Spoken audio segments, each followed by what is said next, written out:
ಕರ್ನಾಟಕ ರಾಜ್ಯದ ಇತಿಹಾಸದಲ್ಲಿ ಮೊದಲ ಬಾರಿಗೆ ಸಿಎಂ ಸಿದ್ದರಾಮಯ್ಯ ಎದುರು 6 ಜನ ನಕ್ಸಲರು ಶರಣಾಗಿದ್ದಾರೆ. ಅವರು ಶರಣಾಗ್ತಾ ಇದ್ದಂತೆ ನಕ್ಸಲರ ಶಸ್ತ್ರಾಸ್ತ್ರ ಎಲ್ಲಿ ಅನ್ನೋ ಪ್ರಶ್ನೆ ದೇಶದೆಲ್ಲೆಡೆ ವ್ಯಾಪಕ ಚರ್ಚೆ ಆಗ್ತಾ ಇತ್ತು. ಈ ಹಿನ್ನೆಲೆಯಲ್ಲಿ ಚಿಕ್ಕಮಗಳೂರು ಪೊಲೀಸರು ಹುಡುಕಾಟ ನಡೆಸಿದ್ದಾರೆ. ಜೊತೆಗೆ ನಕ್ಸಲರಿಂದ ಮಾಹಿತಿಯನ್ನು ಪಡೆದಿದ್ದಾರೆ. ಈಗ ಶಸ್ತ್ರಾಸ್ತ್ರಗಳು ಪತ್ತೆಯಾಗಿವೆ.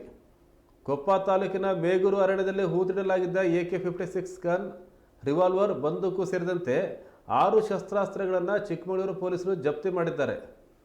ನಕ್ಸಲರು ಶರಣಾಗುವ ಮುನ್ನ ಮೇಗೂರು ಅರಣ್ಯದಲ್ಲಿ ಅಡಗಿದ್ರು. ಶರಣಾಗುವ ಮುನ್ನ ಕೊನೆಯ ಬಾರಿ ಮೇಗೂರು ಅರಣ್ಯದಲ್ಲಿ ಸಭೆ ನಡೆಸಿದ್ರು. ಬಳಿಕ ಮುಖ್ಯಮಂತ್ರಿ ಸಿದ್ದರಾಮಯ್ಯರ ಮುಂದೆ ಶರಣಾಗಿದ್ದರು. ಇನ್ನು ಶಸ್ತ್ರಾಸ್ತ್ರದ ವಿವರಗಳು ಹೀಗಿದೆ. AK-56 3 303 ರೈಫಲ್, 1 12 ಬೋರ್ SPBL, 1 ಕಂಟ್ರಿಮೇಡ್ ಪಿಸ್ತೂಲು ಸೇರಿದಂತೆ ಒಟ್ಟು 6 ಬಂದೂಕು ಪತ್ತೆಯಾಗಿದೆ. ಇದರ ಜೊತೆಗೆ 11 7.62 ಬಂದೂಕು ಪತ್ತೆಯಾಗಿದೆ. ಸದ್ಯ ಈ ಪ್ರಕರಣವು ಜಯಪುರ ಠಾಣೆಯಲ್ಲಿ ದಾಖಲಾಗಿದ್ದು, ಶಸ್ತ್ರಾಸ್ತ್ರ ಕಾಯ್ದೆ 1959 ಅಡಿ ಪ್ರಕರಣ ದಾಖಲಾಗಿದೆ. ಈ ಎಲ್ಲ ಶಸ್ತ್ರಾಸ್ತ್ರಗಳು ಈ ಹಿಂದಿನ ಇತಿಹಾಸ ನೋಡಿದರೆ ನಕ್ಸಲರು ಡಂಪ್ ಅಂತ ಮಾಡ್ತಾರೆ. ಒಂದು ಡಂಪ್ ಸಿಕ್ತು ಅಂತ ಹೇಳ್ತಾರೆ ಪೊಲೀಸರು. ಅಂದರೆ ಈ ಶಸ್ತ್ರಾಸ್ತ್ರಗಳನ್ನು ಒಂದು ನೆಲದಲ್ಲಿ ಹೂತಿಡ್ತಾರೆ. ಬಳಕೆ ಇಲ್ಲ ಅಂತ ಅಂದಾಗ ಮತ್ತೆ ಆ ಜಾಗವನ್ನು ಗುರುತಿಟ್ಕೊಂಡು ಬಂದು ಮತ್ತೆ ಅಲ್ಲಿಗೆ ಬಂದು ಶಸ್ತ್ರಾಸ್ತ್ರವನ್ನು ತೆಗೆದುಕೊಳ್ತಾರೆ. ಈಗ ಶರಣಾಗತಿ ಆದ ಸಂದರ್ಭದಲ್ಲಿ ಅವರು ಈ ಮಾಹಿತಿಯನ್ನು ಪೊಲೀಸರಿಗೆ ಹೇಳಬೇಕಾಗತ್ತೆ, ಎಲ್ಲಿದೆ ಶಸ್ತ್ರಾಸ್ತ್ರಗಳು ಅಂತೇಳಿ. ಅದರಂತೆ ಯಾರು ಶರಣಾಗಿದ್ದಾರೆ 6 ಜನ ನಕ್ಸಲರು, ಅವರು ಪೊಲೀಸರಿಗೆ ಮಾಹಿತಿಯನ್ನು ಕೊಟ್ಟಿದ್ದಾರೆ. ಅರೆಸ್ಟ್ ಆದ ನಂತರ ಅವರಿಗೆ ವಿಚಾರಣೆಯನ್ನು ಸಹ ಮಾಡಿದರು. ಅದಾದ ನಂತರ ನ್ಯಾಯಾಲಯಕ್ಕೆ ಹಾಜರುಪಡಿಸಿದ್ದು. ಮುಖ್ಯಮಂತ್ರಿ ಸಿದ್ದರಾಮಯ್ಯ ಅವರ ಶರಣಾದ ನಂತರ ಅವರನ್ನು ಚಿಕ್ಕಮಗಳೂರು ಪೊಲೀಸರು ಬಂಧಿಸಿದರು. ನಂತರ ಅವರನ್ನು ನ್ಯಾಯಾಲಯಕ್ಕೆ ಹಾಜರುಪಡಿಸಲಾಗಿತ್ತು. ನಕ್ಸಲ್ ನಿಗ್ರಹ ಪಡೆ ಬಂಧಿಸಿತ್ತು. ಅವರಿಗೆ ಬಂಧಿಸಿದ ಸಂದರ್ಭದಲ್ಲಿ ವಿಚಾರಣೆ ಮಾಡಿದಾಗ ಪ್ರಾಥಮಿಕ ಮಾಹಿತಿ ಇದನ್ನೇ ಕೇಳ್ತಾರೆ. ಶಸ್ತ್ರಾಸ್ತ್ರ ಎಲ್ಲಿದೆ ಅಂತ ಕೇಳ್ತಾರೆ, ನೀವು ಎಷ್ಟು ಜನ ಇದ್ರಿ ಅಂತ ಕೇಳ್ತಾರೆ. ಶಸ್ತ್ರಾಸ್ತ್ರ ಎಲ್ಲಿದೆ ಅಂತಕ್ಕಂಥ ಮಾಹಿತಿಯನ್ನು ನಕ್ಸಲರಿಂದ ಪಡೆದಿದ್ದಾರೆ. ಮತ್ತು ಪೊಲೀಸರು ಸಹ ಹುಡುಕಾಟವನ್ನು ಮಾಡಿದ್ದಾರೆ. ಈಗ ಮೇಗೂರು ಅರಣ್ಯದಲ್ಲಿ ಈ ನಕ್ಸಲರು ಹೊಂದಿದ್ದಂಥ ಶಸ್ತ್ರಾಸ್ತ್ರ ಸಿಕ್ಕಿದೆ. CM ಸಿದ್ದರಾಮಯ್ಯ ಅವರು ಸಹ ಹೇಳಿದರು, ನಮಗೆ ಗೊತ್ತು ಎಲ್ಲಿದೆ ಅಂತ, ಪೊಲೀಸರು ಮಹಾಜರು ಮಾಡಿ ತಗೋತಾರೆ ಅಂತೇಳಿ.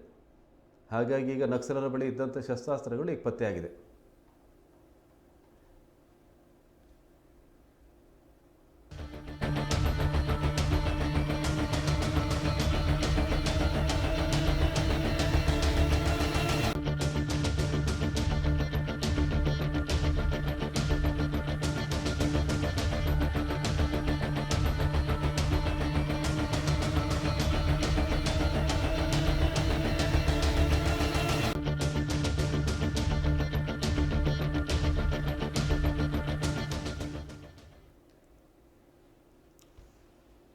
ಈ ಹಿಂದೆ ಪೊಲೀಸರು ಸ್ವತಃ ಕಾರ್ಯಾಚರಣೆ ನಡೆಸಿ ಡಂಪಿಂಗ್ ಯಾರ್ಡ್ಗಳನ್ನು ಪತ್ತೆ ಮಾಡಿದರು.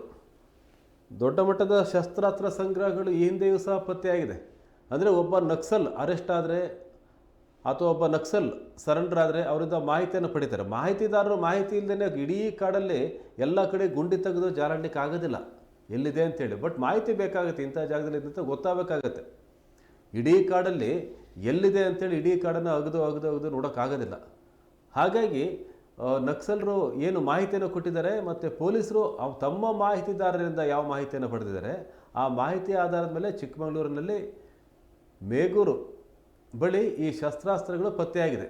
ಇವೆಲ್ಲವೂ ಸಹ ಏನು ಮುಂಡಗಾರು ಲತಾ ಮತ್ತು ಸುಂದರಿ, ಜಯಣ್ಣ ಇವರೆಲ್ಲ ಇದ್ದಂಥ 6 ಜನರ ತಂಡ ಏನಿದೆ, ಈ 6 ಜನರ ತಂಡ ಹೊಂದಿದ್ದಂಥ ಶಸ್ತ್ರಾಸ್ತ್ರಗಳಿವು.